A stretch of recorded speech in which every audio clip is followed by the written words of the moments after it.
ሁለት ጣሊያናውያን ለመሳም ሞክረዋል የተባለው ኤርትራዊ በቁጥጥር ስር መዋሉን ፖሊስ አስታወቀ።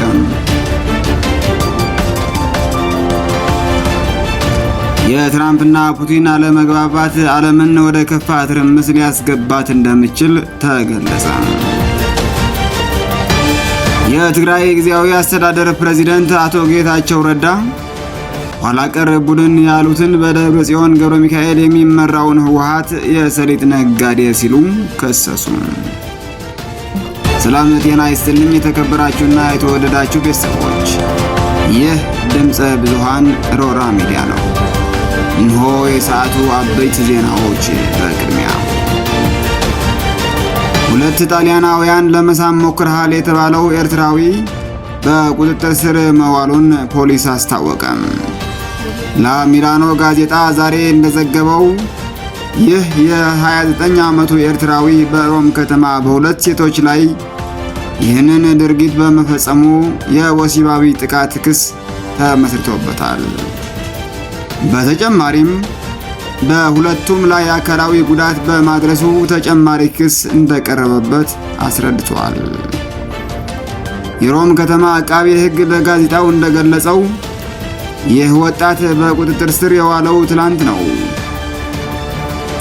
ድርጊቱ ማርች 18 ቀን መፈጸሙን የጠቀሰው አቃቤ ሕግ በመጀመሪያ አንዲት ሴት ለፖሊስ ጥቆማ መስጠቷን አውስቷል። በዕለቱ ይህ ወጣት በባቡር ጣቢያ አካባቢ ያገኛትን ይህችን ሴት ጎትቶ በኃይል ለመሳም ሲሞክር ራሷን ለመከላከል እንደመታችው ገልጾ እሱ ግን ጸጉሯን ጎትቶ መሬት ላይ እንደጣላት አስረድቷል። በዚህም በደረሰባት ጉዳት የተነሳ ለ7 ቀናት ሆስፒታል መቆየቷን አስታውቋል። በዚህ ዕለት ይህ ተጠርጣሪ ለአንድ አውቶቡስ ፌርማታ ሌላ ሴትን ከፊቷ መንገድ ዘግቶ ለመሳም መሞከሩን የጠቀሰው አቃቤ ሕግ በወቅቱ በጓደኞቿ እርዳታ ምንም ሳትሆን እንደለቀቃት አስረድቷል።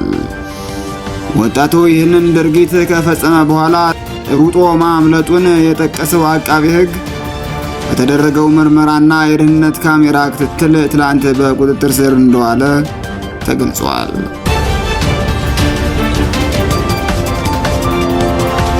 የትራምፕና ፑቲን አለመግባባት ዓለምን ወደ ከፋ ትርምስ ሊያስገባት እንደሚችል ተገለጸ።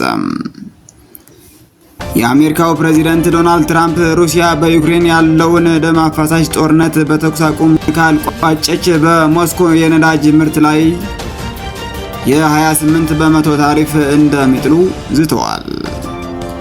ሞስኮና ዋሽንግተን የዲፕሎማሲ ክፍተት ዛሬ ላይ ከፈጠሩ ከትናንቱ የከፋ ውጥረት በክሬምሊን እና በዋይት ሃውስ መካከል ሊከሰት እንደሚችል ብዙዎች እያስጠነቀቁ ነው።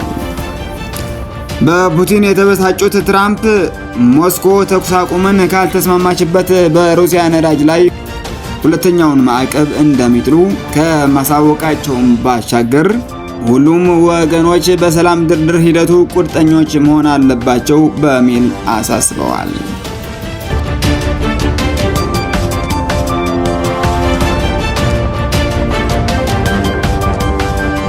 የትግራይ ክልል ጊዜያዊ አስተዳደር ፕሬዝዳንት አቶ ጌታቸው ረዳ ኋላ ቀር ቡድን ያሉትን በደብረጽዮን የሚመራውን ህወሓት የሰሊጥ ነጋዴ ሲሉ ከሰሱ። ከትግራይ ክልል ለስራ በሚል ምክንያት ከወጡ 20 ቀናት ያስቆጠሩት የትግራይ ጊዜያዊ አስተዳደር ፕሬዝዳንት አቶ ጌታቸው ረዳ ከሰሞኑን ለሕክምና አንዴ ወደ ዱባይ ሌላ ጊዜ ወደ ባንኮክ ተጉዘዋል እየተባለ ሲነገርባቸው ነበር። ላለፉት 20 ቀናት በትግራይ እየታየ ያለው ፖለቲካዊ ቀውስ ስልጣን ወይ ሞት የሚል ቡድን ላለፉት 2 ዓመታት የዶሎተው ሴራ መጨረሻው ምዕራፍ ማሳያ ነው ብለዋል። ይህ ደግሞ አንዳንድ የተሻለ ስምና ዝና ያላቸውን ግለሰቦችም ለስተት የዳረገ ፍጻሜ ነው በማለት ተግባሩ አጣጥለውታል። ፕሬዝዳንቱ ኋላ ቀር ቡድን ሲሉ የገለጹት አካል የጊዜያዊ መንግስቱ መዋቅር በመጣስ ማህተም ከተቆጣጠረ በኋላ በመጀመሪያ እርምጃው በትላልቅ ከተሞች ለደጋፊዎቹ በስፋት መሬት አከፋፍሏል፣ ገቢ የሚያስገኙለትን የሽያጭ ስራዎች ፈጽሟል ብለዋል።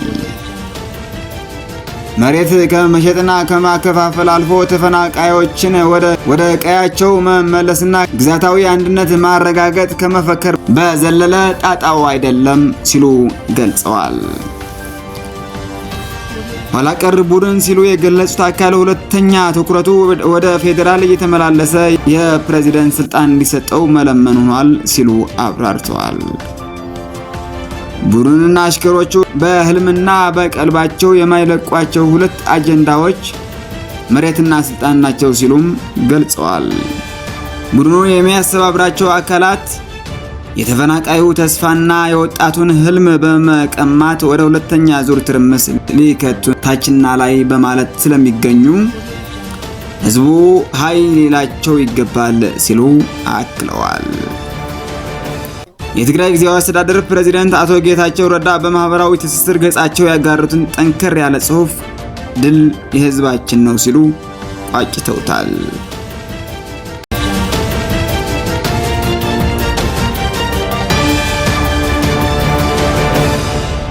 ክቡራትና ክቡራን ለዛሬ ያዝናቸው ዜናዎች ስትከታተሏቸው እንደቆያችሁ ይመስሉ ነበር። አክብራችሁ ስለምታደምጡን ከልብ እናመሰግናለን። ይህ ሮራ ሚዲያ ነው። መረጃዎቻችን ፈጥነው እንዲደርሷችሁ ላይክ፣ ሼር፣ ሳብስክራይብ ማድረግን አትርሱ። የነገ ሰው ይበላል።